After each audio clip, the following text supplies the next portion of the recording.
Je vous présente Frédéric et son chien Shaft. Frédéric, bonjour, président de l'association Mira Europe. Aujourd'hui, vous vous installez en Alsace, à Lingolsheim. Vous vous battez pour éduquer des chiens guides d'aveugles. C'est la croix et la bannière aujourd'hui pour former ces chiens, les livrer, les donner aux aveugles. Oui, aujourd'hui, nous sommes dans votre jolie ville de Strasbourg pour créer la première délégation Mira Europe en Alsace. Nous sommes la première association en Europe à offrir des chiens guides aux enfants aveugles. Alors ça, c'est une particularité, c'est qu'aujourd'hui les chiens guides d'aveugles, on les voit beaucoup avec des adultes. Pour les enfants, c'est un peu particulier. C'est compliqué pour eux d'avoir des chiens guides d'aveugles aujourd'hui en France? C'est-à-dire que pendant des décennies, on n'a jamais offert des chiens aux enfants parce qu'on estimait qu'ils n'étaient pas suffisamment matures. Moi, j'ai estimé que c'était une aberration. Et depuis 5-6 ans, nous offrons des chiens à des enfants aveugles. Il y a 40 enfants qui bénéficient de chiens en France et en Europe. Donc c'est un peu une croisade que nous faisons pour expliquer aux institutions, aux parents d'enfants aveugles, que le chien peut être une aide importante pour acquérir une autonomie dans le déplacement.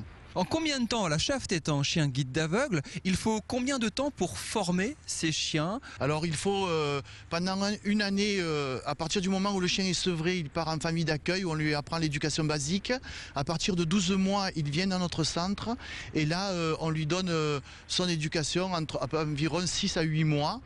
Et on offre le chien lorsqu'il a à peu près 18-20 mois à un enfant. Ça coûte cher?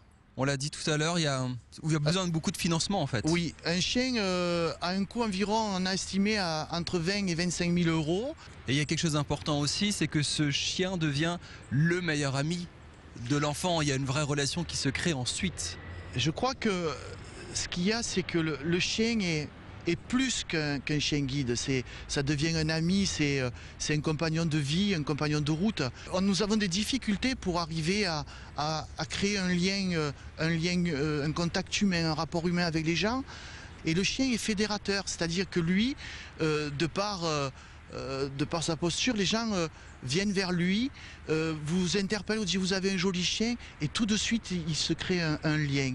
Et ça c'est énorme parce que ça nous sort de l'isolement. Alors vous pouvez très bien imaginer ce que ça peut apporter à des enfants aux yeux éteints. Eh bien l'apport de ce chien qui certes les guide au quotidien, mais pour eux c'est un épanouissement, ça leur permet également d'aller vers les chemins de l'avenir et une meilleure insertion sociale. Merci beaucoup Frédéric. Le site internet de l'association s'affiche en bas de votre écran pour avoir davantage d'informations et aider l'association Mira Europe qui s'installe aujourd'hui même à Lingolsheim.